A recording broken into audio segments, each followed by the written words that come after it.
उनके संपूर्ण हक की बात करता है। संपूर्ण हक दिलाने के लिए हमारे आर्टिकल्स में तरह तरह से आर्टिकल 23, 24 अगर आप पढ़ेंगे फंडामेंटल राइट्स का, तो आपको मिलेगा कि बाबा साहब का चिंतन, बाबा साहब का दृष्टिकोण किस हद तक वहां तक जाता है।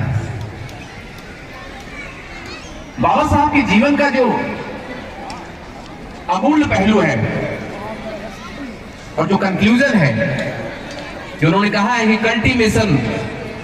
Cultivation of mind is the ultimate aim of human existence, कि व्यक्ति के मस्तिष्क का विकास ही उसके जीवन का अंतिम लक्ष्य होना चाहिए। कोई भी तीज, कोई भी त्योहार, कोई भी व्रत, कोई भी उपवास न तो किसी व्यक्ति की उम्र बढ़ाता है और न ही घटाता है। यह सिर्फ एक अंधविश्वास है। यह अंधविश्वास हमारे समाज में इसलिए प्रख्यापित किया गया ताकि हमारी महिलाएं इस अंधविश्वास में उलझी रही, वह अपने अधिकारों के प्रति सजग ना हो पाए। प्राचीन सभ्यता जब कभी मात्र सत्तात्मक हुआ करती थी, तो आपको बता दूं, गहने पुरुष गहने महिलाएं नहीं, पुरुष पहना करते थे। गहने बेड़ियां हैं जो आभूषण आप पहनते हैं, और जिन आभूषणों को पहनकर आपको यह आभास होता है कि यह आभूषण हमारा आकर्षक है, हमारा सौंदर्य का आकर्षण है, ऐसा नहीं है।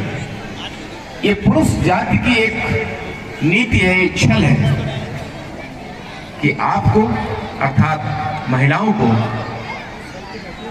इसी उलझन में फंसा दें, श्रृंगार, आभूषण, तीज, त्योहार, धर्म, अंधविश्वास, ताकि उनका समाज में योगदान प्रखर ना हो पाए। बाबा साहब इस व्यवस्था के विरोधी थे। बाबा साहब ने इस व्यवस्था का समूल नाश करने हेतु ही उपवंदित किया है।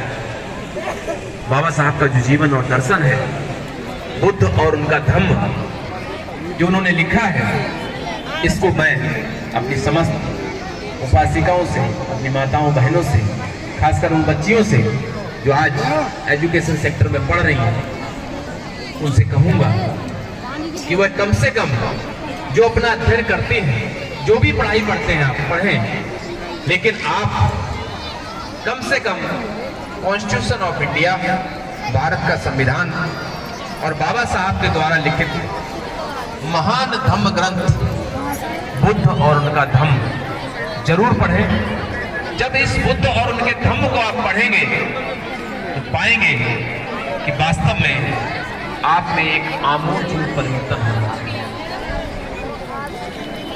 और मैं अपने जितने भी यहाँ पर साथी बैठे हैं, मिशनरी साथी बैठे हैं, वैसे तो बाबा साहब ने साहित्य बहुत ज्यादा लिखा है, लेकिन जाति प्रथा का समूल उन्मूलन, एनालिसिस ऑफ कास्ट, इसके पीछे की भी कहानी, इस ग्रंथ को एक भाषण के रूप में तैयार किया गया था।